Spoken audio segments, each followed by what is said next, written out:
Good afternoon, everybody.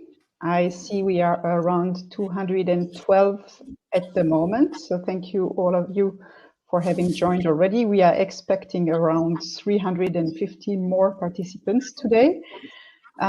Let's see, probably it's going to be a record today of attendance, so thank you to all the students worldwide for participating to this event. I hope it's not too early for you in the morning and also not too late for you in the evening. Welcome to this first SCAI seminar, webinar on the SCAI Vis Moot webinar series. Next week, we will host another webinar, which will be specifically dedicated to the life science and pharma industry. But today we will concentrate on joinder of parties, and we will first hear Dr. Dorothee Schramm, who is going to present us the key issues raised by the request for joinder. Dorothee has written the commentary on Article 4.2 of the Swiss rules, so she's the most knowledgeable on the theory, but also in the practice, she's quite knowledgeable. She is a partner at Sidley Austin in Geneva. She's working both as counsel and arbitrator in high-profile international arbitration. She's a member of Sidley's Global Life Science Leadership Council that leads a team of several hundred life science lawyers on 3 continents. She's also, since very recently, a member of the Executive Committee of the Swiss Arbitration Association. And as you know, the Swiss Arbitration Association and SCAI are joining forces as of this year. They already were partnering, but now they are seriously and formally joining forces in order to provide the best services possible to the parties around the world. We will then hear Michele Potesta. Michele is going to talk to us about recent decisions on joinder under Article 4.2 of the Swiss rules. He personally handled 2 cases with joinder recently, and hence, he's the best person to speak about experience on these articles and the joinder. Michele is a counsel at Levy Kaufman Kohler in Geneva, where he practices both commercial and investment arbitration. He has acted as counsel and sat as arbitrator in numerous proceedings under various arbitral rules, including, of course, the Swiss rules. Then we will hear Laurent Hirsch. Laurent is going to talk about the drafting of the rules in the past, but also currently there is a project to revise the Swiss rules. He's not going to disclose any confidential information, but he can talk about the discussions that take place and what are the main priorities and the main concerns about drafting an arbitration clause, a joinder clause in the Swiss rules. He's going to talk about more or less the concepts, but he's not going to reveal what will be the outcome because it's not even formally known by any of us at the moment. But there are interesting discussions going on. Laurent is a partner in Geneva. He's a sole practitioner, and he has been active as counsel and also as arbitrator in international commercial arbitration for the last 20 years. So he's the most knowledgeable of us all today, and we count on his clever answers when needed. Finally, we are going to hear Darshini Prasad, Dash, who is going to put the Article 4.2 of the Swiss rules in comparison with other rules. Dash is a counsel with the international arbitration practice of Willem C and is based in London. She has worked on a number of multi-party disputes and was also involved in drafting the 2016 SCAI rules, which include a number of provisions on complex arbitration. I will now start the presentation and let them speak. For all the students, you are welcome to ask questions, but please, may I ask you to put those questions in writing, in the chat, and to be brief. Moreover, please refrain from asking very specific questions as to how to resolve the Vis Moot. We are not here today to give you an advantage on this, and there are no clear answer anyway. But you can ask your questions to our presenters, and those will probably mostly be answered at the end But if there is one that comes to the point, maybe it will be answered during the course of the presentation. But please remember to be brief. We will not be able to open the floor for oral questions, so use the chat for questions. Thank you very much, and the presentation will start now.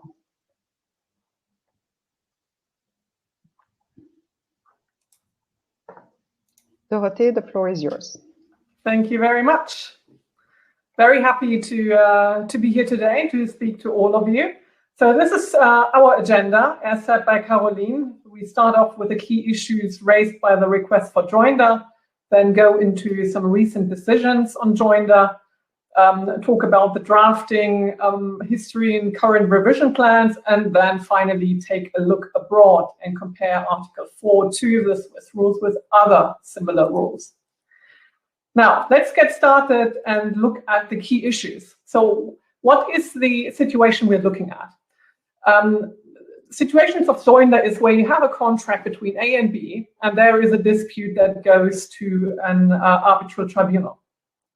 Now, B has a contract also with C. So you have the contract BC, and the dispute under that contract also arises. So the question of joinder is, can that dispute now be joined into the existing arbitration between A and B in order to resolve both disputes under both contracts at the same time?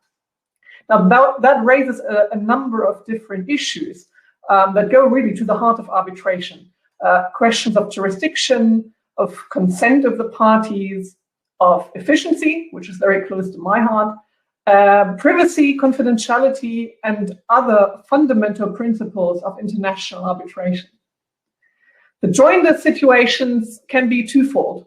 You can either have a request by the third party C to join the arbitration between A and B, or you can have a request by a party, in our case B, who wants to join the third party C. And we will focus today on that scenario where it's B who requests the joinder of C. Now, obviously, we don't want to discuss theory, so let's look at some practically important examples.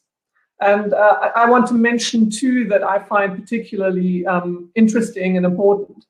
The first example is a chain of contracts. So, for example, a supply chain between A, B, and C, where the issue and dispute is force majeure due to COVID-19. So if the customer A sues the supplier B for damages caused by delayed supplies, then B may want to join the sub-supplier C and hold C liable for delayed sub-supplies, or have C prove that the delay is excused as force majeure due to COVID-19 in sub-supplier's country C. So that would be a typical scenario where joinder would become very relevant. The second example is not a chain of contract, but the situation where you have a patent holder, in this case B, who grants different exclusive licenses to different pharma companies, for example. In the example, it could be B grants an exclusive license to A and also an exclusive license to C, but for different applications. Now, if it's a dispute whether a new application falls under A's exclusive license or C's exclusive license, then this might be a situation where B, if it is a suit by A, may want to join C in order to have the whole issue resolved in one go.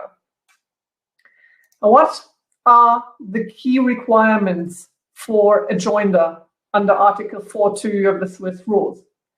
Now, as you know, or as you may know, from the beginning of the Swiss rules in 2004, and even under their predecessors, the joinder provision has been a front runner and more liberal than many other arbitration rules. So that is something that, it's just important to understand upfront. You're looking at a liberal and a very modern provision on joinder.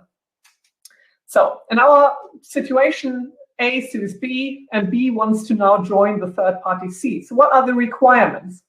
You see them on this slide. You see that we are looking at consent.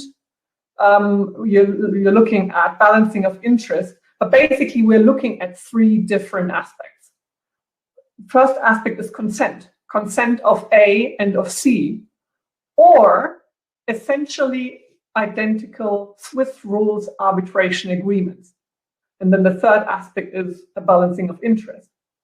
Now, where the Swiss rules are more liberal than many other rules is that or that you see underlined there.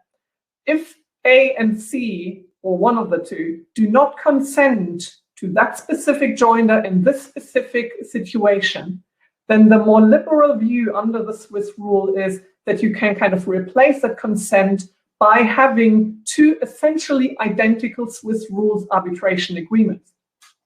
The reason is the concept of deemed consent. If parties agree to arbitration under the Swiss rules, they consent to all the procedural features that are in the Swiss rules. And Article 4.2 on joinder is one of those features that parties are deemed to accept when they agree on Swiss rules arbitration, unless there are fundamental differences between the two arbitration agreements. For example, if one arbitration agreement calls for Swiss rules arbitration in Geneva, and the other arbitration agreement calls for Swiss rules arbitration in London, obviously in such a case, that specific agreement has priority over the more general provision on joinder. So in those cases where there are fundamental differences, the parties cannot be deemed to have accepted a joinder under Article 4.2.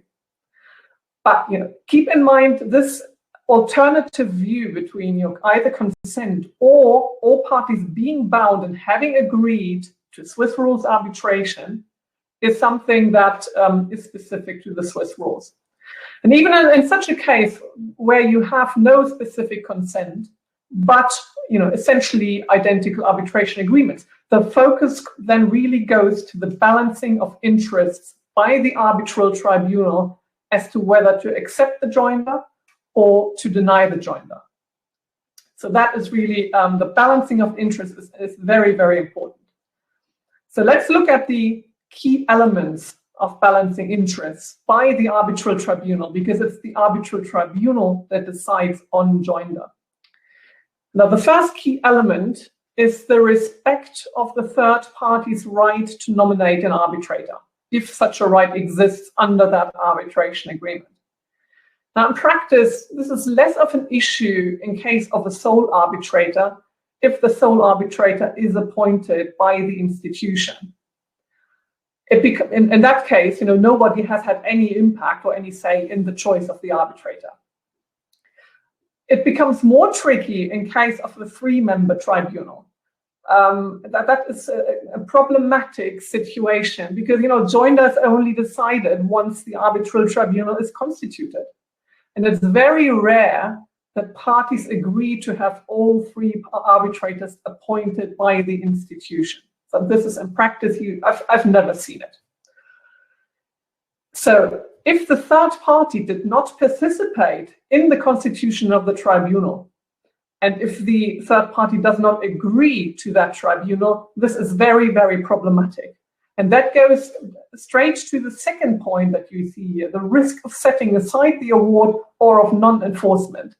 If a party is deprived of its right to participate in the constitution of the tribunal, which is a pretty important right in arbitration generally, in commercial arbitration at least, then this can, in many countries, raise a risk of non-enforcement of the award or of setting aside the award. And if there is such a risk, a specific realistic risk of that, you will in practice not see a joinder being accepted, unless there are very specific circumstances that demand an exception. But I think in most cases, joinder is out of the window once there is a real risk of setting aside the award on non-enforcement. Now, so that's a very important aspect. So the third aspect the tribunal will look at is legitimate interests at the time of joinder. So you are looking here in particular as to whether there is an interest in having a binding effect of the award also on the third or on all three parties. And that typically you have if the outcome of the arbitration affects rights and obligations between B, the requesting party, and the third person, or the other way around. So the licensing example that I mentioned earlier is a very good example here, because if the arbitration between A and B brings to light that A has an exclusive license for that new application, then obviously both A and B want that to be binding also on C. So that is a very good example of, there is a legitimate interest in having a binding effect of the award on the third party C. In other cases, then maybe you might be looking at other links between the contracts or the claims or the subject matter that are in dispute. In the supply chain example, if the whole issue of the case is whether there was force majeure caused by COVID-19 in the sub-supplier's country, then obviously, that if that's an issue in both cases, it would make a lot of sense, or there would be a legitimate interest to have them heard together.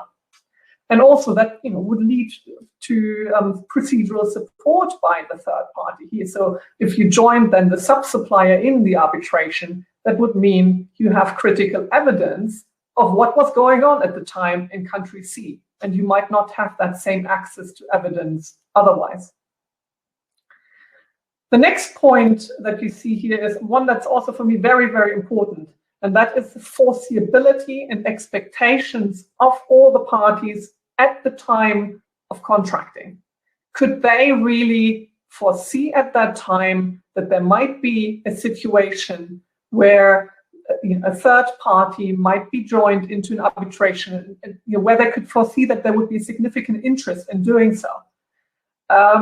In the supply chain example, it is perfectly possible that the customer A knew at the time of entering into the supply agreement that the sub-supplier would deliver critical components. The customer might even want that specific sub-supplier because they're qualified, for example. So that would be a typical case where you see, well, yeah, there is foreseeability at that time. And that's a relevant aspect for balancing interest. In the licensing example, you could say, well, if the exclusive licenses are registered in the patent register, well, in that case, the party who came second could have looked at the patent register and could have foreseen that there might be an issue with the scope of application of the two licenses, and that there might be an interest in joining a third party into an arbitration. But even if you don't have a registration in the patent register, there might be factual circumstances where you can argue that the exclusive licensee should have foreseen that the patent holder will grant other licenses to other parties for other applications, and that in practice, it is naturally not always easy to clearly distinguish between different applications. So even there may be grounds to argue that it should have been foreseeable, depending on the circumstances of the case, of course. The next point is confidentiality concerns. Now, confidentiality in international arbitration is very important, and it's especially in life science contracts, one of the main reasons why life sciences companies enter into arbitration agreements. They don't want to have their dispute resolved before the eyes of their competitors and the general public at large. So the confidentiality concerns are very legitimate in international arbitration. And in order to really address that aspect, it's important to understand what the case is about and to what extent the issues, the arguments, and the evidence in that case relate to sensitive information. And that is particularly problematic if the parties concerned are competitors. So in the licensing case, if A and C are competitors, there will be much more weight given to legitimate confidentiality considerations. Another point for the balancing of interest is efficiency, the efficiency of the current proceedings. By efficiency, I mean efficiency in terms of cost, time, delays, of course. You also look into whether the second dispute would cause complications or extensive new issues that would delay the entire arbitration. That's very relevant. But on the other hand, you also look into whether there are efficiency gains because you have access to more relevant evidence. For example, evidence on force majeure in the country of the sub-supplier. Much easier if the sub-supplier is actually part of the arbitration. So efficiency, another element in balancing of interest. And finally, you look at the risk of conflicting decisions in case the joinder is rejected. Now, if you have in the supply chain example, if you have conflicting decisions there on damages, that might be annoying, for the B who's in the middle of all of that. But it might be okay, if the different contracts, for example, have different force majeure clauses. In that case, conflicting decisions might not actually be that much of an issue. In the exclusive license example, conflicting decisions might be more tricky and more critical because, if both competitors, A and C, were found by separate arbitral tribunals to have an exclusive license for the same application, well, that's in reality a big problem. So there, the risk of conflicting decisions would be a lot more serious. Now, what you take away from all of that is that decisions on joinder are really very much driven by the specific circumstances of the case. And it is really very important to have a good sense of the business realities and of the practical consequences of either accepting or denying a joinder. And with that, many thanks, Dorothy. I have an interesting question here, which seems like a no-brainer, but who knows? Maybe there are tricky situations. If all the parties have consented to the joinder, implicitly or explicitly, should the tribunal still consider the relevant circumstances or the balance of interest of the joinder? Well, if all the parties explicitly consent, then I think the relevant circumstances could at most be the tribunal has to run additional conflict checks, because if they're conflicted with regard to party C, well, we're looking at re-establishing the tribunal or replacing arbitrator. So that, but except for those cases, I think with explicit consent, you're good. Implicit consent, now that's, right back to the issue. And there will be a long argument as to whether there was really a consent. So I think implicit consent might be more tricky, but if there is consent specifically to that joinder, in most cases, we're good, and there will be a joinder. Okay, many thanks, Dorothy. I see that there are other questions coming, but I think it's most interesting maybe to hear the presentation of Michele now, and let's see which of the questions are already answered by the presentations and which ones are left for the end. Michele, the floor is yours, or the mic. Thanks, Caroline. So as you said at the beginning, Carolina will be discussing a few recent decisions on joinder under Article 4.2 of the Swiss rules. And as you said, I've been directly involved in some of these decisions on joinder as either arbitrator or counsel. And so I will try to provide some insights to the issues that both parties and arbitral tribunals may face when they are confronted with a possible joinder of a third person. As you know, Swiss rules arbitrations are confidential, so I will not be able to obviously share any confidential information regarding parties or specific facts, which is also not the purpose here. The purpose is rather to identify the legal issues that typically arise in the context of joinder of parties. Now, I'm going to discuss both decisions that have granted and decisions that have denied requests for joinder. Indeed, the practice under the Swiss rules is quite mixed, as we will see. Let me start with two decisions in which the joinder of the additional party was denied. I will refer to the first decision as the counterclaims joinder decision, and for simplicity to the second decision as the extension of the arbitration agreement / joinder decision. Starting with the counterclaims joinder decision. In this case, the dispute arose under a shareholders agreement between multiple parties. I will refer to them as A, B, and C. And in the arbitration, A brought a claim for breach of the shareholders agreement against B. In the answer to the notice of arbitration, the respondent requested to join to the proceeding another shareholder, C, who was also party to the shareholders' agreement. The reason why the respondent wanted to join C to the proceedings was to bring a counterclaim against C. The respondent, in fact, alleged that C owed the respondent certain amounts, which were broadly related, in the respondent's view, to the founding of the company in which they were both shareholders. And as the basis of the counterclaims, the respondent invoked certain separate payment agreements and also an oral agreement between the parties. So there was no question here that the person to be joined was also part to the contract under which the arbitration had been brought by the claimant. A, B, and C were all parties to the shareholders' agreement. However, the claimant objected that the counterclaim brought against C was outside the jurisdiction of the tribunal because it did not fall within the material scope of the arbitration agreement.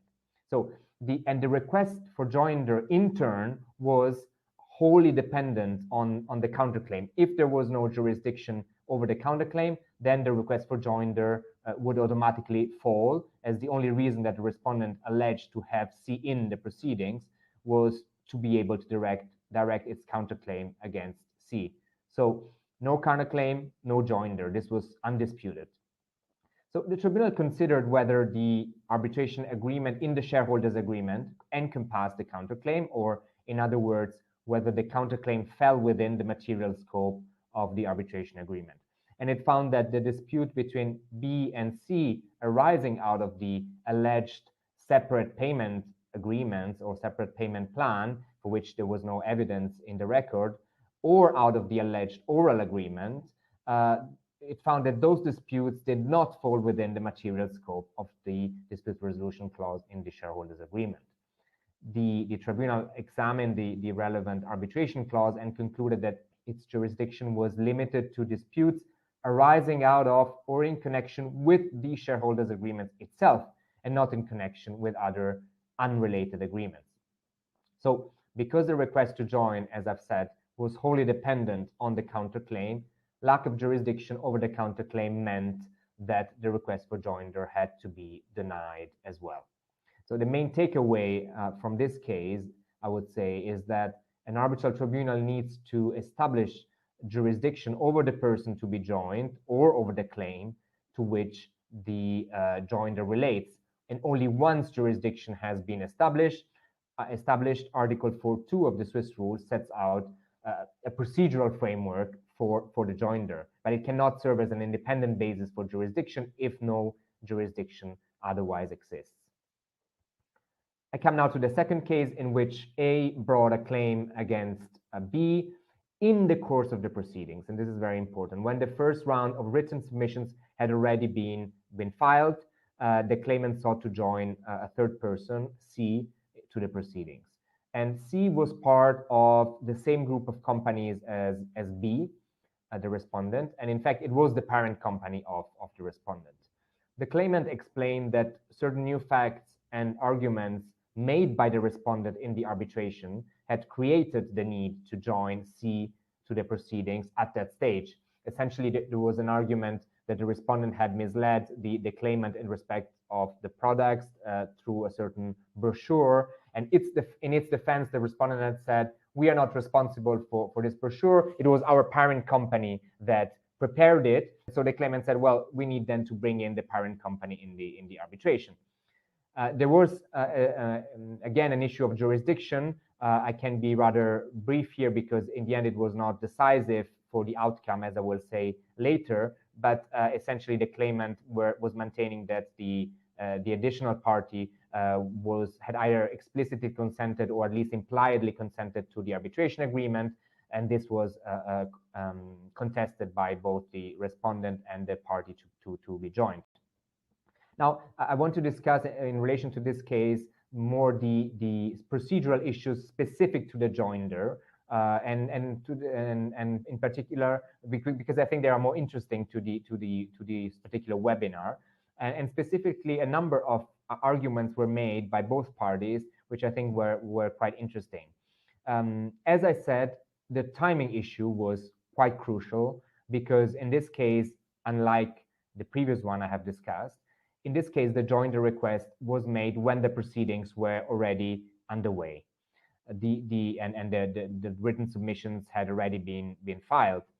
The respondent, as well as C, said that given the late stage of the proceedings, it was not possible to join C because first, C had not participated in the constitution of the tribunal. This was the first argument to for the respondents and the additional party to object the joinder.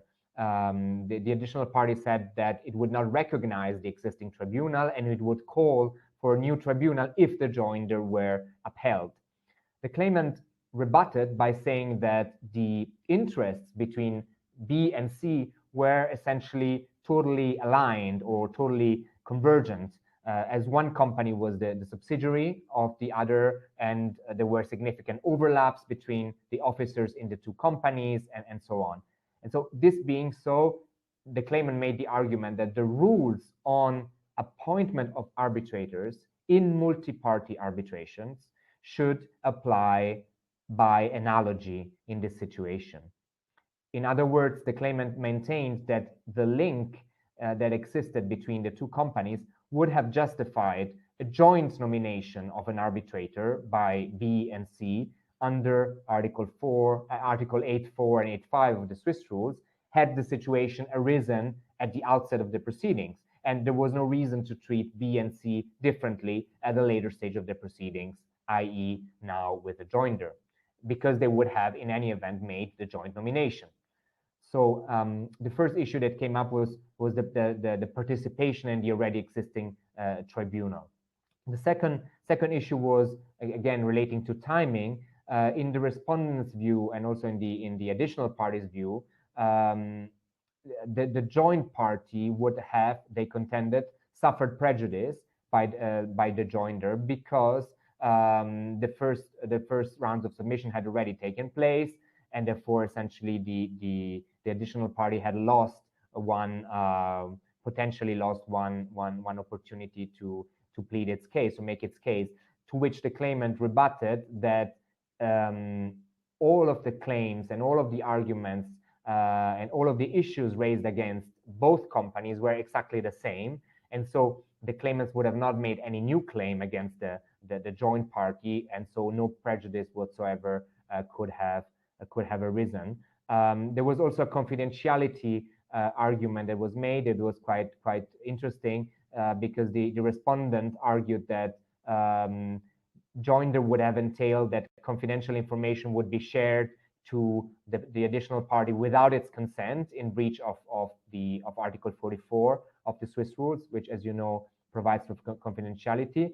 And to this, the claimant rebutted that this argument was somehow artificial because, of course, the two companies were part of the same group. They were supposed to be privy to the relevant information. The officers were the same, etc. And in any event, Article 44 is not an absolute right, but is always makes exception for the right to pursue a legal right, which is what a party precisely does when it makes a request for joinder.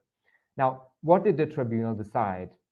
A tribunal held that it had broad flexibility under 4.2 of the Swiss rules and pointed to the test of all relevant circumstances and found that timing of the request was one of those circumstances.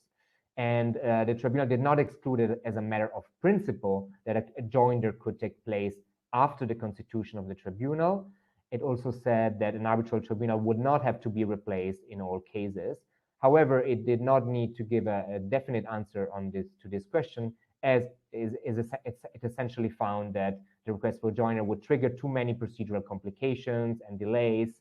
The tribunal would have had to give new time limits to the additional party, probably would have had to postpone the hearing dates, and so on and so forth. And so essentially concluded that the joinder was not conducive to procedural efficiency in this case, and therefore rejected the joinder. Importantly, the tribunal left open the jurisdictional question as to whether C was bound by the arbitration agreement, and was careful to deny the request for joinder on purely procedural ground, as I've said, on the grounds essentially of efficiency and timing. And so the takeaway, at least in my view, from this case, is that timing of the request may be a relevant factor. And while a request for joinder after the constitution of the tribunal is not inadmissible under the Swiss rule, not at all, the timing of the request is a circumstance that the tribunal is likely to take into account in its decision whether or not to join a person to the proceedings. And finally, I will close with an overview of decisions that have upheld requests for joinder. As I've said at the beginning, it is by no means impossible for joinder requests to be successful under the SCAI rules, and there have been a few decisions over the past years granting requests under 4.2. What are the factors that may lead or have led tribunals to join a third party or a third person in practice? Now, in one case that I've reviewed, and this has already been hinted at through the question that was raised in the chat, all relevant persons agreed to the joinder. So there were very little difficulties in that case for the tribunal to uphold and to grant a joinder. Now, when either both or one of the parties object to the joinder, which is the more likely scenario, tribunals have been nonetheless, despite this lack of consent by all parties, tribunals have been ready in some instances to join the third person if one or more of these conditions were met, and Dorothee has already discussed them at the beginning, so I can be short. Essentially, whether all parties, including the third persons, were bound by the relevant agreement or agreements, and were also bound by the arbitration agreement. Second, whether there was a connection between the claims at issue in the pending arbitration and the claims made against or by the third person. A third factor is whether there were common issues of facts and law which justified examining the various claims in one single proceeding. And finally, which is obviously linked to all of the above, whether there were risk of conflicting decisions if the third person had not been joined to the proceedings. So let me conclude here the overview on the recent practice of the under the Swiss rules, and I give the floor to Laurent Hirsch. Thank you, Michele. So I will now address the drafting of the Swiss rules and the revision process. Starting with the drafting, and I will try to keep this short because obviously it is less interesting to know what was the intent of the drafter 18 years ago than it is to understand how it is understood and applied today, as has been just explained by Michele Potesta and Dorothee Schramm. So the Swiss rules 18 years ago, they were prepared on the basis of the UNCITRAL rules, but they were meant to be administered rules. The idea was to have a light administration. It was to avoid any heavy-handed administration, no award scrutiny, no terms of reference. And so it is no surprise that in Article 4.2 you do not see any role for the institution, but only for the arbitral tribunal. Another goal of the Swiss rules at the time was innovation. Multi-party was a new trend. It was addressed, and so it was thought useful to address the multi-party situation. 4.1 addresses consolidation and 4.2 addresses joinder. And obviously, although the model for the Swiss rules was the UNCITRAL rules, there was no corresponding clause, and there is no corresponding clause in the UNCITRAL rules. So this was rather innovative at the time, and the extent to which it still is today remains to be seen.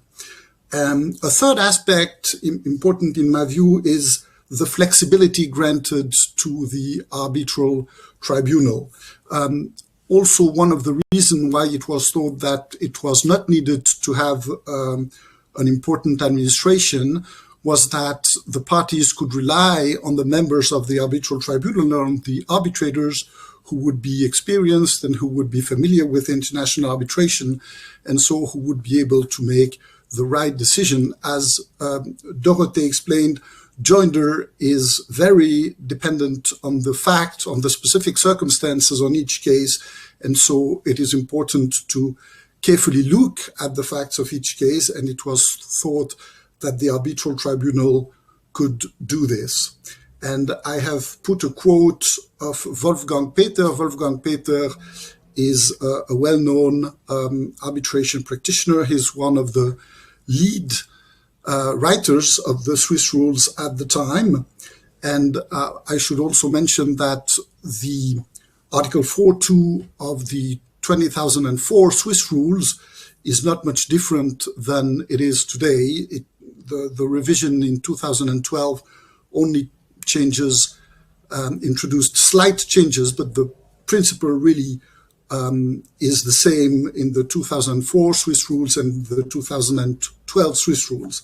And so at the time, Wolfgang Peter said and wrote, as it was not considered practicable to set out in the Swiss rules a comprehensive designation of all conceivable scenarios, the drafters prefer to simply indicate that consolidation of arbitral proceedings, that's 4.1, and the participation of third parties, 4.2, may be ordered, thus affording the appropriate body, the chambers, 4.1, or the arbitral tribunal, 4.2, as applicable, the necessary flexibility in deciding on each individual case.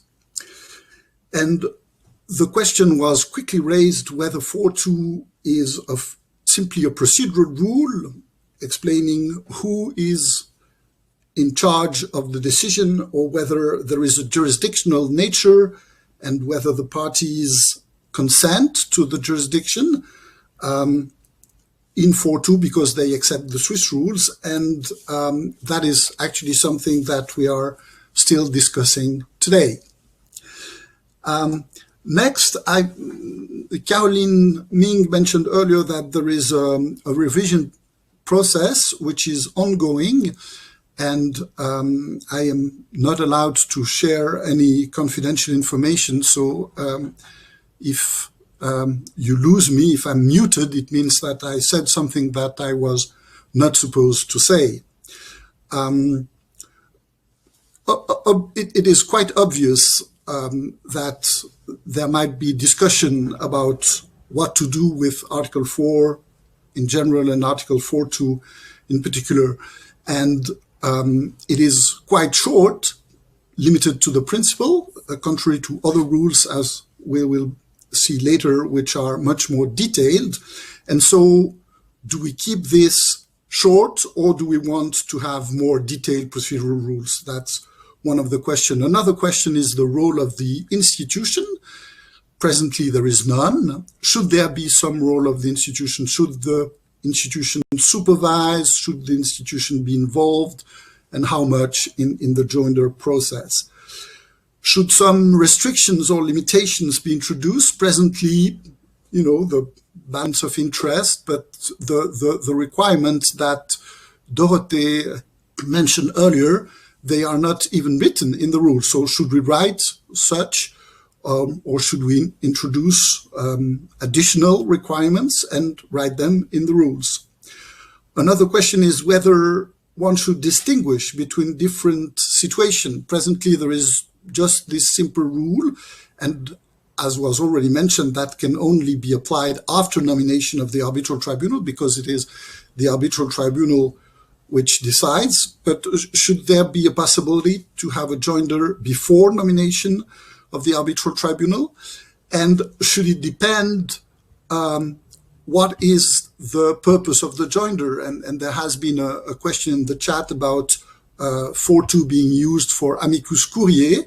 So should the rule envisage different situations in which there are really specific claims, or whether the additional party is really not a party, but is an additional person participating only as an amicus curiae, or participating to support any of the parties. Presently, that's not the case. Should it be? Should the situation be harmonized with the case of multiple respondents? When a claimant introduces a claim against a couple of respondents, the requirements are not the same as if the claimant tries to join a second respondent later in the process, as Michele Potesta just explained in a case in which such joinder was not accepted. Perhaps if the claimant at the start had brought the proceeding against the two respondents, the answer would have been different. So should there be a harmonization between those two situations, or should there be a harmonization with the requirement for consolidation in 4.1, because you could consider joinder is a sort of consolidation. You bring an additional proceedings and then you consolidate it with the first, but the requirements are not exactly the same. So should there be a harmonization? Presently, you can only join a party after constitution of the arbitral tribunal, and Dorothy explained that one of the difficulty is that if it's not a sole arbitrator appointed by the institution, the joint party would not have participated in the constitution of the arbitral tribunal, so there is a question of equality. So perhaps the joinder should be accepted only before the constitution of the arbitral tribunal, so as to take into account all of the potential parties when constituting the arbitral tribunal. That's another question. Or another possibility would be to, if the arbitral tribunal decides and accepts a joinder, that the arbitral tribunal should be reconstituted, should be revisited, because now there is an additional party. And finally, there are other rules dealing with the joinder. So when we revise the Swiss rules, should we look at the ICC rules, at the LCIA rules, at the Singapore rules? And here is a good time to stop and pass the mic to Darshini Prasad, who will look at the other rules. Thank you, Laurent. And let me just quickly get the slide up. Great. I guess before I start, I should say thank you to SCAI for having me here today. In some ways, I'm probably least qualified to talk about the SCAI rules compared to the three other panelists here today. But hopefully what I can bring to the table is a bit of a comparative perspective. I was involved in drafting the SCAI rules in 2016, as Carolyn mentioned, and I've also been involved in a number of multi-party disputes, particularly under the ICC rules. And as as we'll talk about today, there is, quite a considerable difference in the approach that the Swiss rules and the LCIA rules adopt on the one hand, and the SCAI rules and the ICC rules. So what I've tried to do for all of you, hopefully you can see the slide on the screen, but what I've tried to do here is essentially break down the key elements of where it is that the rules diverge from one another.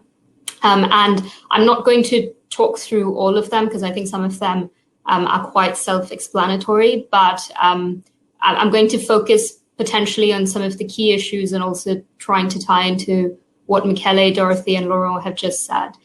So I guess one of the starting questions is, who can make an application? And under the ICC and the LCIA rules, the application can only be made by one of the parties to the arbitration. So in that sense, it doesn't permit intervention by a non-party to the existing arbitration itself, which both the Swiss rules and the SCAI rules do allow.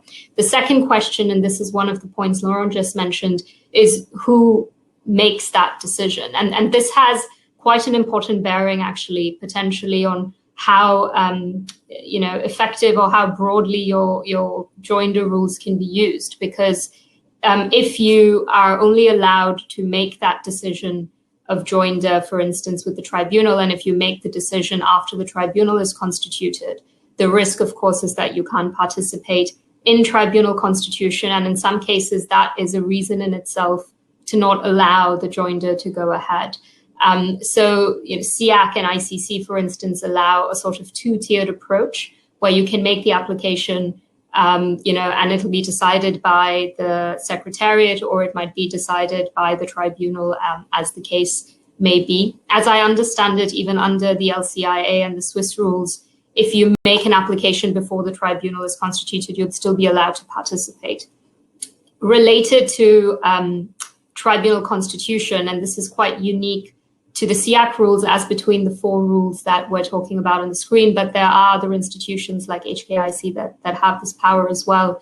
Quite related to Tribunal constitution is, the power of the institution to potentially revoke appointments of existing arbitrators. This might sound like quite a drastic power in some cases to say that, the institution will be able to override what the parties elect, but in some ways it's not that novel if you think about the fact that where you have a multi-party dispute, kind of putting aside whether it's in the joinder or the consolidation context, but when you have a dispute involving multiple parties, on either side, or one claimant and multiple respondents or vice versa, most institutional rules, in light of a now quite well-known French court decision called DATCO, most institutional rules will say that if either side is not able to reach agreement on appointing a single arbitrator, the institution essentially revokes all appointments and makes all of the appointment decisions itself.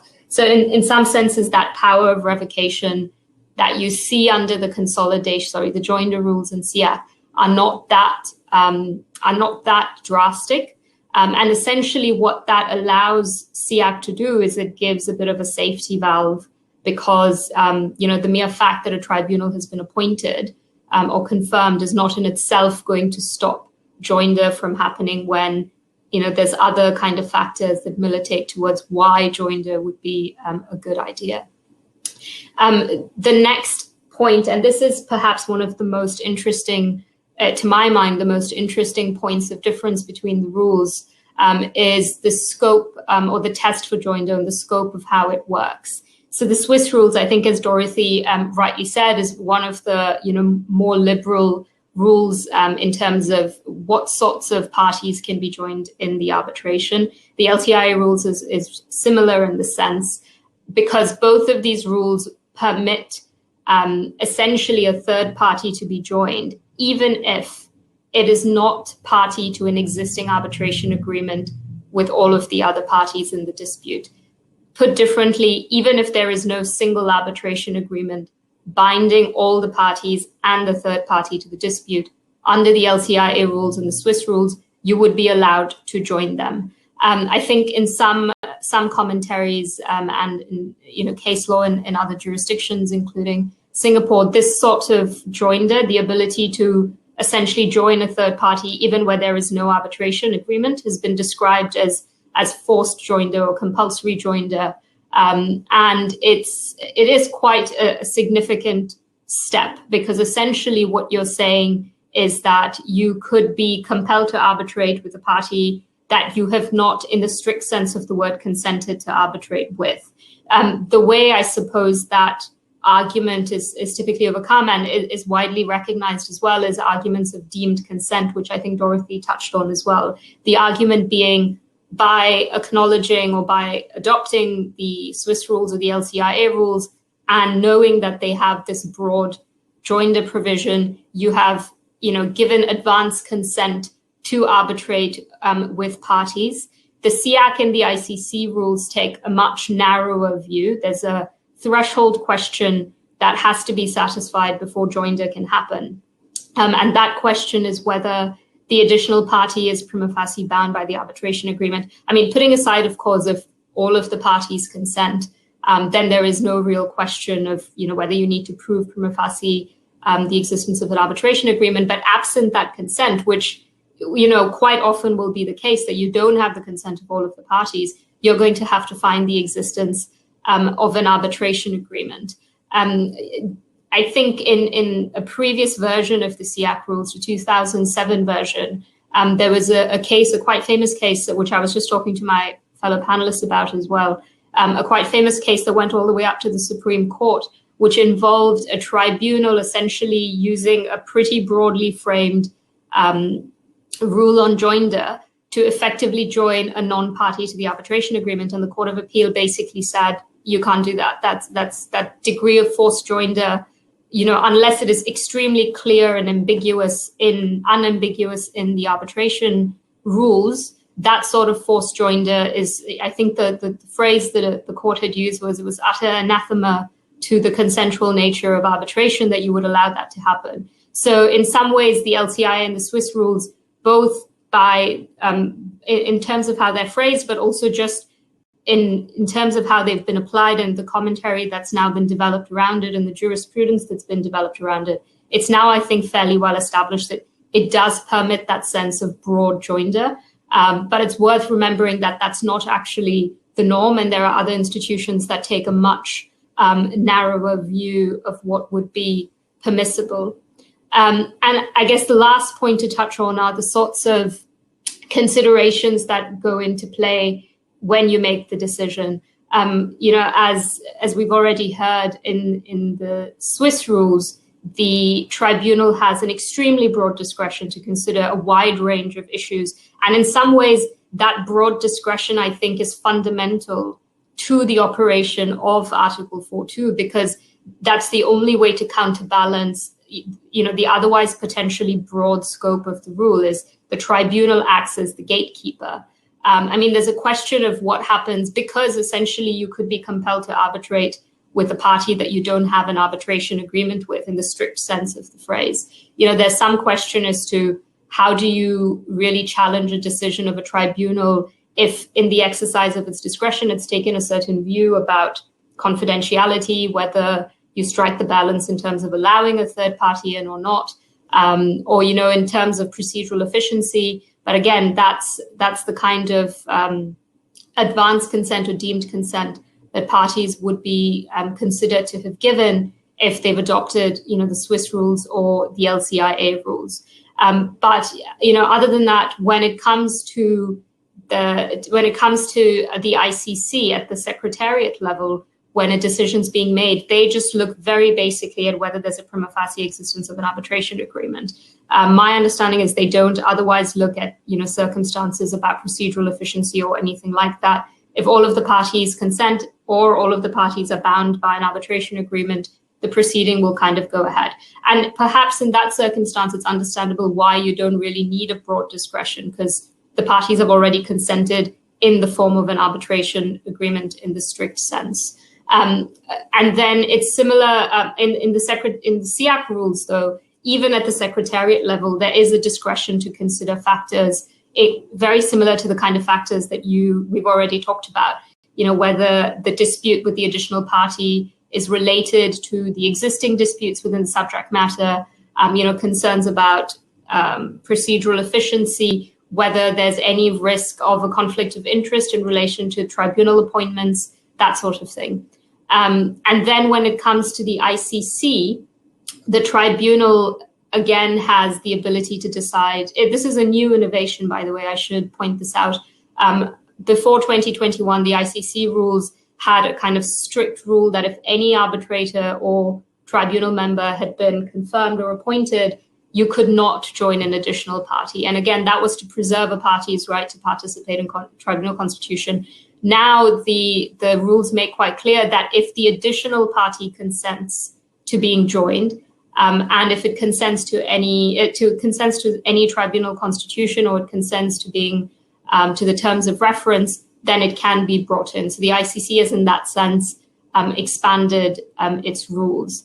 So I suppose if I were to kind of summarize, along the spectrum where these rules sit, in some ways I'd say the ICC is probably the most conservative, and in some ways the LCIA is as well, because while it does say, that you can join a party that's not a party to the arbitration agreement, there is still a requirement of express consent of that third party. Whereas, in some ways, the Swiss rules, I think, are the broadest rules when it comes to joinder of third parties. Like I said, calibrated by the discretion that the tribunal would otherwise have. The SCAI rules, I think, are somewhere in the middle. But overall, the ICC and LCIA probably sit on the more conservative end of the spectrum. The Swiss rules probably sit on the more liberal end of the spectrum, and it will be interesting to see exactly where the new rules for the Swiss rules end up. So Laurent will be looking forward to what you have to produce very soon. And I think with that, I'm probably done as well, just in time. Wonderful. Many thanks, Dash, and all of the panelists of today. These have been a quite comprehensive presentation of the joinders under the Swiss rules and also under other rules. I've been trying to follow the chat, but there are quite a good number of questions, which also reflect the number of participants today. So congratulations and thank you for being interactive. I've seen that Dorothea has already prepared some answers and would like to take the mic to answer a few points. So I'm going to directly address her. Thank you. Well, I think the first point that's really important to understand is that also under the Swiss rules, there will never be a joinder without some form of consent. And that's really important to understand. There will never be a forced joinder of somebody who hasn't given any form of consent. The real question is, do you need specific consent for this specific situation? Or is it sufficient to have consent to the possibility of a joinder in appropriate circumstances, which you give by agreeing to Swiss rules arbitration? But it is consent. So, so that I think a point that's very important to understand. And I mean, I don't want people to walk away with the feeling that under the Swiss rules there can be a joinder without some form of consent, and the floodgates are open. And we see in practice, in SCAI practice, that the tribunals are very much mindful of that, and that they apply the requirement, look at consent, they look at the circumstances, and they apply it, restrictively yet appropriately. So that, I think, is a very important point up front. There were a couple of questions regarding why should an arbitral tribunal really bother about future awards, either whether that award will be conflicting with another one or whether it will be challenged, its own award will be challenged somewhere. And I think one thing that's also important, an arbitration is really expensive. So an arbitral tribunal should be concerned about whether the parties get actually worth their money or the money that they paid for an arbitration out of it. And so, if it's clear that an award, if it's rendered, will be set aside at the place of arbitration, that obviously, an arbitral tribunal can't do that. So you have to respect the requirements and the consent requirements at the seat of arbitration, and that's your primary responsibility as an arbitrator. Now, conflicting decisions let me maybe take first the risk of enforcement. Now, you can say an award can be enforced all over the world. And, if a claimant takes the risk that the award can't be enforced in some specific countries, but if the claimant is comfortable that it can enforce it in other countries, well, I think that's the risk of the claimant. If the claimant is happy to take that risk, well, it's a sophisticated business party and can make its own decision. The risk of conflicting decisions. If you see as an arbitral tribunal that your award will be basically not really worth very much because, for example, you decide on the application of an exclusive license to a new application, but that if another tribunal decides on a different license, the exact same thing, then in the end, the parties end up with the same dispute they had before, and they still then would have to somehow litigate A and C against each other before a state court, probably for patent infringement or license infringement. That makes you think as an arbitrator, would it not be better? Is that not an appropriate circumstance if everyone has agreed to Swiss rules arbitration? And if you can overcome all other, legitimate concerns, isn't that a reason that you should be thinking hard about joinder? So, but in the end, it is all about a judgment call. And so far, the experience is that the tribunals take that responsibility very seriously. Thank you very much, Dorothea. I would like to ask a question to Laurent based on one of the students' questions. Laurent, because you are the most experienced of us all, what possibilities does a tribunal have to actually make an unwilling party, third party, contribute and not boycott the proceedings? Well, in my view, it's the same as when the respondent is defaulting. When you have a party which doesn't appear, you try very hard to get that party participating. And at the end, if the party doesn't participate, you have to decide on the basis of the file that you have without that party's input. And unfortunately, it happens, but it also happens without any joinder. So I don't think that the joinder issue brings any additional difficulty in that regard. Thank you, Laurent. Before I move to Michele Potesta, who can answer a few questions on consultation of parties, I would like to first check with all of you if you have any comments to make on Dorothée or on Laurent's answers. No, but maybe the question that I've seen a question on consultation kind of ties in with Laurent's answer, in the sense that I've seen there is a question raised on why does the arbitral tribunal need to consult with all parties, including the parties to be joined, if then in any event it is free to disregard the opinion of that party or make the joinder, decide the joinder even against the objection. Well, it's two different things. I think it's important that the arbitral tribunal hears all the parties, and this is expressly provided in the rules, and rightly so, including the parties to be joined, because of course you cannot just bring in an additional party without at least hearing what are the views of that additional party and what are the views of the other party. So of course it is very useful and indeed necessary to hear the views of all the parties that can better inform the decision as to whether to join or not the parties. So in practical terms, this means that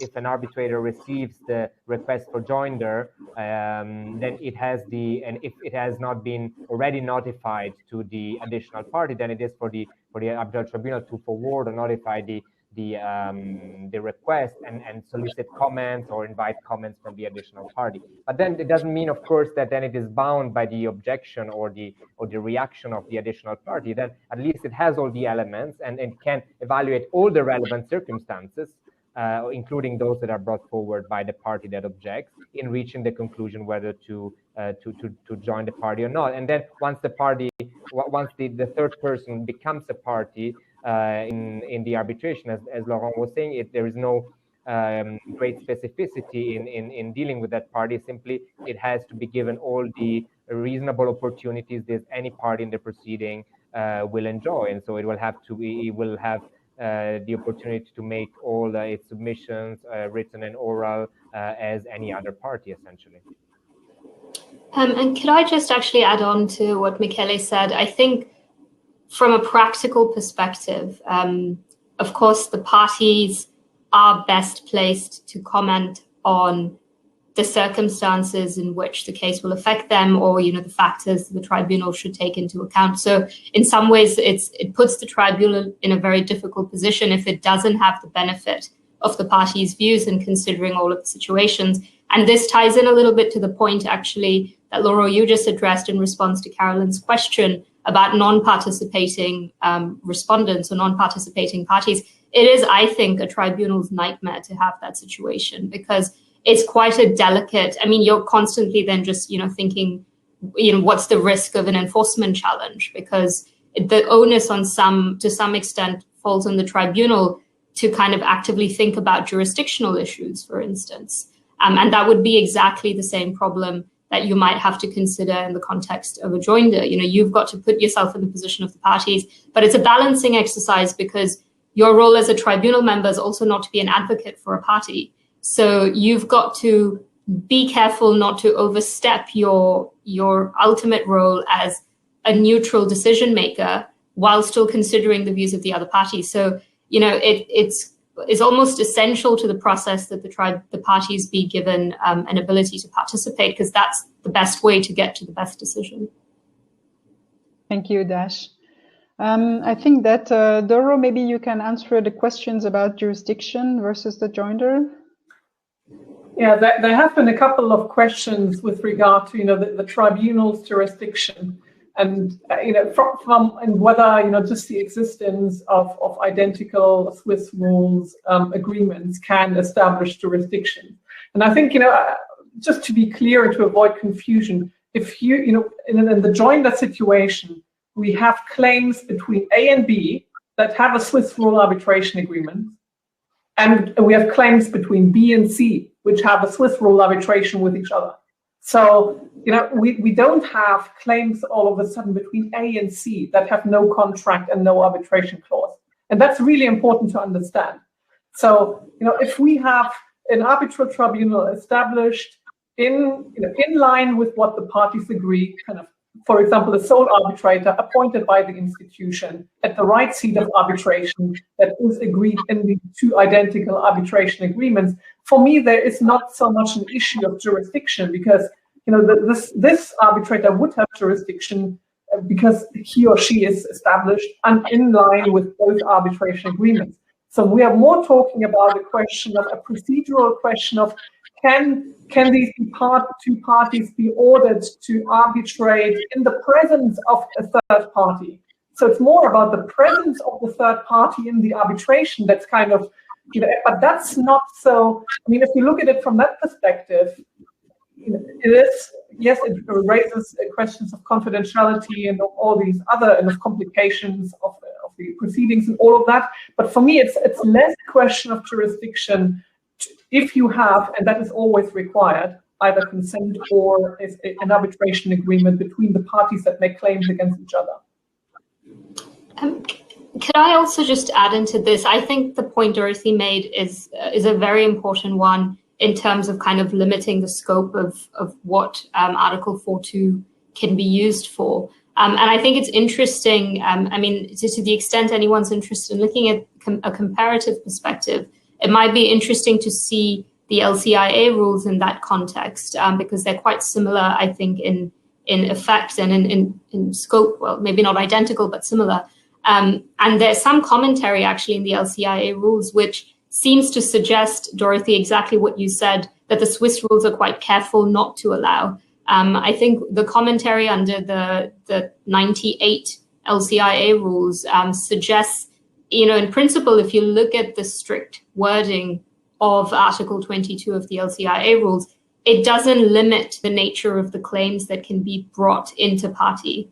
And so that authority at least suggests that, you know, in principle, you should allow an additional party to bring claims against a party that is not the party that joined it, meaning any of the other parties to the arbitration. And I think the rationale to that LCIA provision is borrowed quite heavily, I think, from English court procedure. And I think the idea being, if it was kind of allowed there, and if that was the hurdle that you were trying to overcome, or that was the situation you were trying to mirror in arbitration, you know, there's an argument you might allow it. But I completely agree with Dorothy that, you know, that I think really starts raising serious questions about consent if you're like now suddenly saying the deemed consent provision can extend so far as to allow a party to have to arbitrate claims with another party that it doesn't have an arbitration agreement with in the strict sense of the word. So I think it's worth kind of, you know, looking at that if that is something that is of interest to people as well. Thank you, Dash. And if I can take a question, a similar question, I think you've answered, but still I'll take it so that I can delete it afterwards.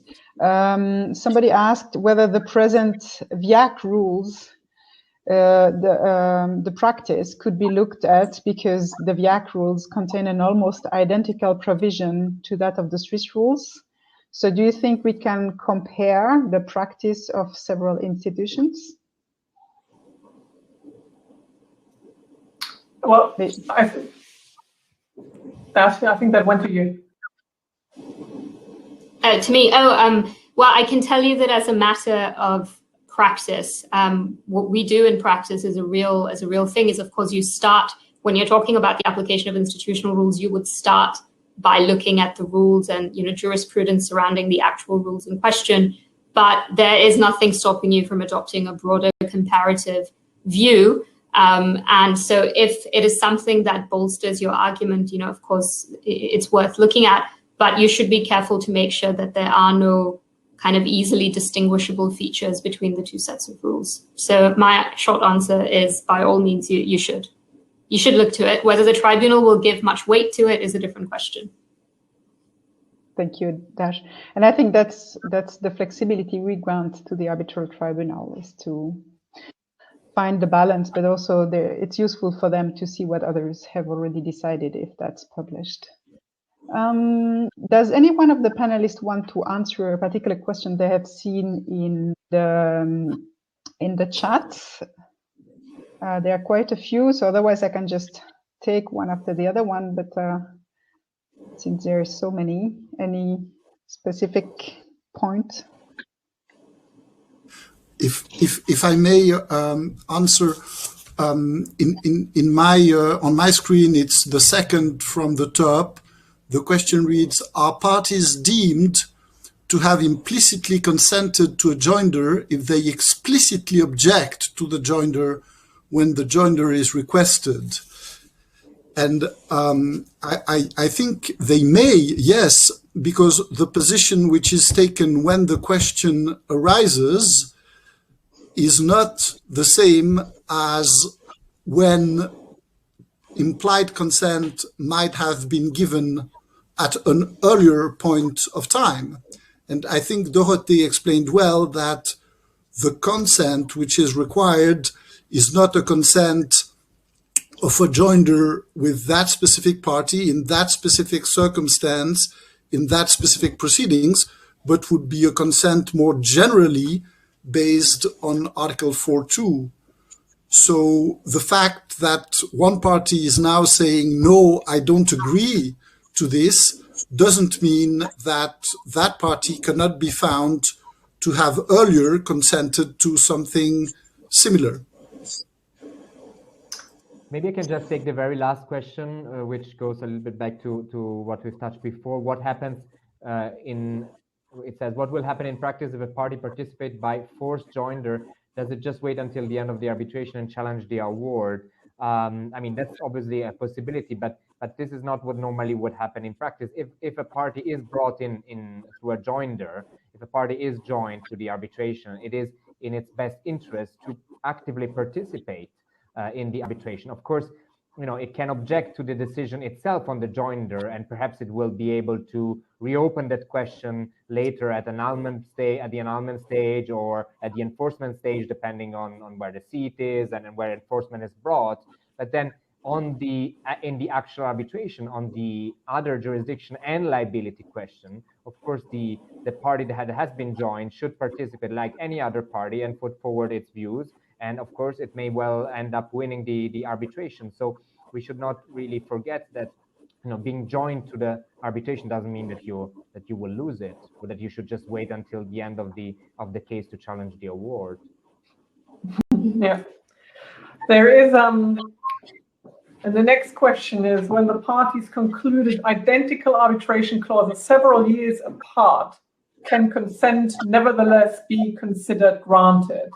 Now, I think it's really important to understand, if you would conclude a Swiss rules arbitration clause, what is it that you consent to? What you're consenting to at the time is to the possibility of joinder in appropriate circumstances. That's what you're consenting to.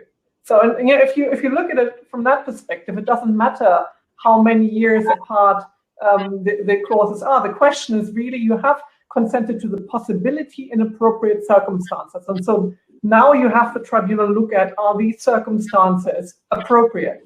And of course, there the tribunal looks at, do people agree or object? Was it foreseeable at that time? All of these kind of questions.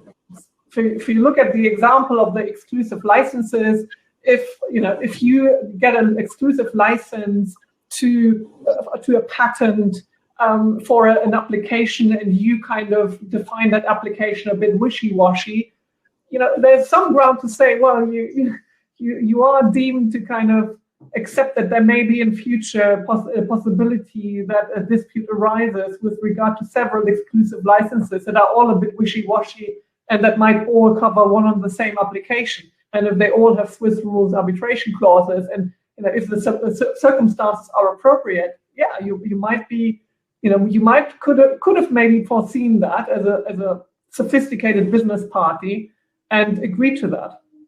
But again, all of the legitimate concerns will be heard, and that's the whole point of hearing the parties on this.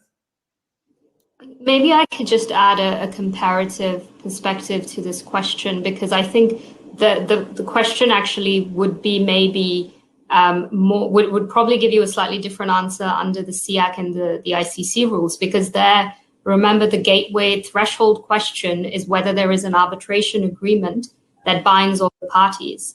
And so in that context, in the ICC practice, for instance, when they do their prima facie assessment, one of the questions they look at in assessing whether there is an arbitration agreement that binds all the parties is how identical the arbitration agreements are, whether they were entered into on the same date, whether they were entered into by the same parties, how the temporal difference between when the contracts were entered into bears on this question.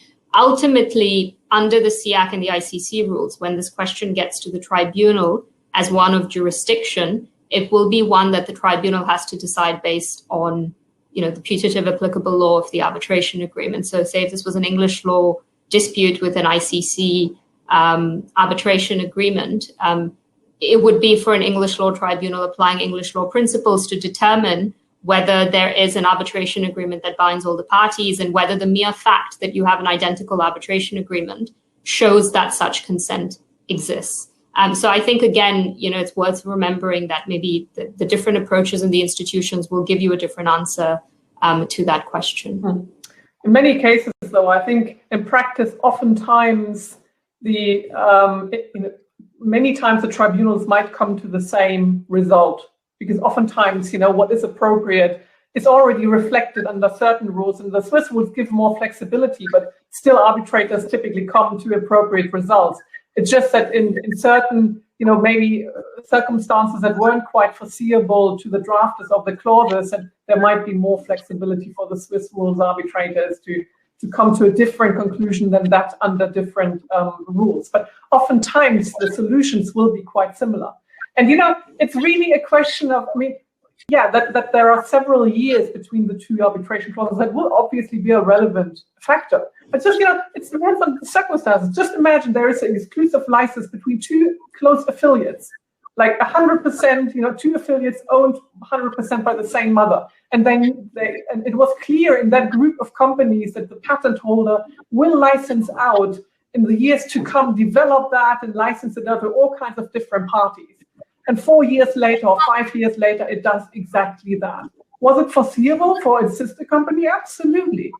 So it really depends what the circumstances are. And I said, that is a question really for the facts. And that makes it, on the one hand, so hard to predict, but on the other hand, a lot of it is really just a judgment call based on common sense.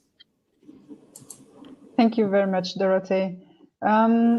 A question I think we have not answered yet is, what are the procedural rights of the third party participating in the capacity other than full party? Maybe that's something for Laurent or somebody else.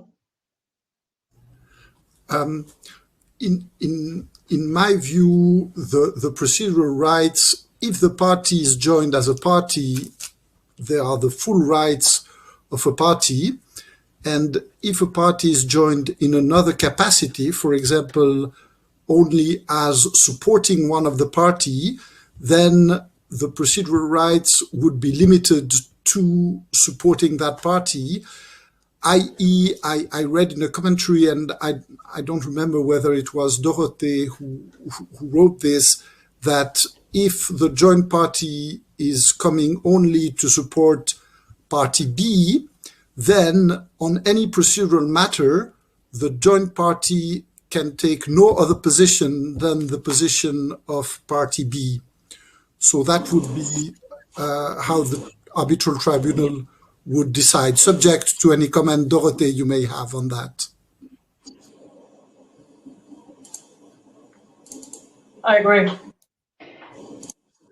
Okay, Dash will have to leave us very soon, so I think it's also for us all going soon to be the time to close. Does any one of you, or starting with Dash, want to say something that they have read and they would like to inform, correct, or? No, nothing at this point in time. Just, to say thank you very much for having me. I've learned a lot about the various rules, and in particular, I think the Swiss rules today. So I hope that everyone on the call has also learned a lot today, and that they can use some of what they've heard for the Vis Moot problem. And of course, if you'll have questions, please feel free to email offline as well, to the extent possible. I'd be happy to answer any questions. All right, with that, I'm going to have to drop off, unfortunately, but thank you so much, everyone. Take care. Bye. Bye, Dash. Bye, Dash. Bye. Well, maybe an interesting question: once the consolidation, the joinder has been decided and granted, is there any way to ensure confidentiality in case of joinder? Maybe you, Michele? Yeah, I mean, of course, confidentiality is an important concern, especially in the Swiss rules that have this confidentiality provision in Article 44. So it should never be underestimated, let's say. But that said, it is a general. It is one of the factors that needs to be balanced against all the relevant circumstances. There can be others that may be at least as important, if not more important, and it is normally not something that is absolutely, that cannot be dealt with in some matters. If there are true confidentiality concerns at issue, but nonetheless, all other relevant circumstances suggest that the joinder should nevertheless be granted, well, it is possible to, do reductions to sensitive information, do things like privilege logs, etc. So I don't think it should be a bar in itself. It is just something that then the tribunal has then the procedural powers to address it and to best ensure that all legitimate interests, including those for protection of confidential information, are protected.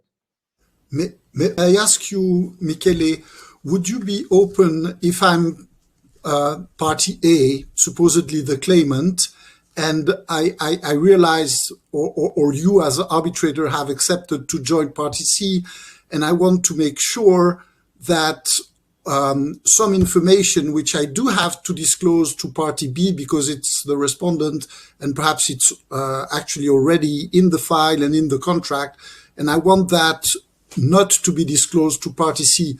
Would you be open to have, when you spoke of redaction, having a different scope of redaction towards one party because I have a claim against B, so I should basically avoid redacting anything, but I could redact towards party C, so you would have some kind of two sets of documents in your arbitration. Would you be open to something like that, or do you think that can never work? I wouldn't say it can never work. One should be very careful in these situations because, of course, then the party that doesn't see the relevant information might say this affects my rights to a full comprehension of the case, and I cannot put forward my case. So it will inevitably cause dangers and to the enforceability, etc. But I don't think it's something that it can never be done. I mean, we have seen in slightly different issues, but there are, for instance, situations in which only counsel can see certain information and not the party, for instance. So, there are ways to work around or that the information are redacted for everyone, but then a confidentiality advisor is appointed to essentially as the only person to have a look at that information. So there are very complicated and delicate tools at the disposal of the arbitral tribunals. That said, it should be kind of a very last resort solution. Thank you. There is a question, I'm not completely sure to understand it, but let me put it the way I understand it. Does a party also consent to be joined in another arbitration proceedings by consenting to the Swiss rules? I think to understand that it means that if you consent to the Swiss rules, which contains a broad rule on joinders, you might even consent to be joined in a SCAI or other procedure. I see Dorothee is willing to answer. Yeah, no, I think this question came up several times. I think it's important to understand that if you consent to arbitration under the Swiss rules, there's three things you consent to. The first is your own possibility of joining another party under another Swiss rules arbitration clause. So that's your own possibility. That sounds already pretty good. But the second thing you consent to is that your contract partner might bring in their contract partner under a Swiss rules arbitration agreement. So you still have your own arbitration against your contract partner, and that doesn't change. Just another party is in the room as well. And the third one is that you might well be, or you also consent to the possibility that your contract partner, if your contract partner gets sued by a third party under a Swiss rules arbitration agreement, that your contract partner might raise a claim against you, which is a risk you always face, and that it might raise this claim by trying to bring you in to that other Swiss rules arbitration rather than initiating a separate Swiss rules arbitration against you. So these are the three scenarios. And again, you only basically have to face claims from your own contract partner. The only question is a third party in the room or not? So yes, you do face that scenario, but only if there's another Swiss rules arbitration with all the confidentiality obligations that are in the Swiss rules, etc., etc. I will, before I pass the floor back, I will have to drop off as well. Me too. So maybe one last comment just before I hand the mic back to you is there was one comment that it can be utterly confusing because there is so much flexibility in the Swiss rules. And I would just say, if you take what makes sense as kind of a guiding light, then, in most cases, you will get pretty close to predicting what the outcome will be. So it's not that many cases where it's really totally difficult. Oftentimes, it's pretty obvious what the right outcome should be. So that is just my 5 cents of wisdom on that. Thank you very much for this very good comment. Taking in consideration the time passed and the fact that we have other activities we have to go to, Laurent, is there anything you would like to say to close on your side? No, I see many interesting questions, and I'm sorry for those who are frustrated that we did not answer their questions, but thank you very much for having attended this webinar today. Thank you, Laurent. And you, Michele? Same, nothing to add, except for thanking you and all the participants for this great webinar. Thank you. So I'm left with, first of all, wishing all the participants of the Vis Moot a lot of luck, a lot of learnings, a lot of fun, making great friends for life by participating together to this Vis Moot. Enjoy this time, very special time of your life. You will remember it, I think, for a lot of years, and it will bring you some knowledge for your lifelong. Thank you very much. And if you are interested, next week on the 18th of February, we will have the next webinar related to the Vis Moot, and it will touch the commercial and legal aspects of the life science and pharma industry. It will be more oriented toward the industry, less toward the proceedings, but still it's going to be a very interesting conference, one that you cannot really have in your universities. So I hope you will enjoy and join. And if you missed part of today's conversation, or if you want to re-see it, or if some of your colleagues have missed it, you will be able to see it on YouTube and also on the website of SCAI. There is a video gallery, and in this gallery, You have all the videos of the past webinars, so feel free to look at the one of today and also to the ones that were previously recorded. These are meant to stay for some time. In the meantime, until next week, I wish you a very nice weekend, and I would like to really thank our panelists of today for the very wonderful contributions they made. That was most interesting. Thank you, and bye-bye to all. Thank you. Bye-bye. Thank you. Bye-bye. Bye.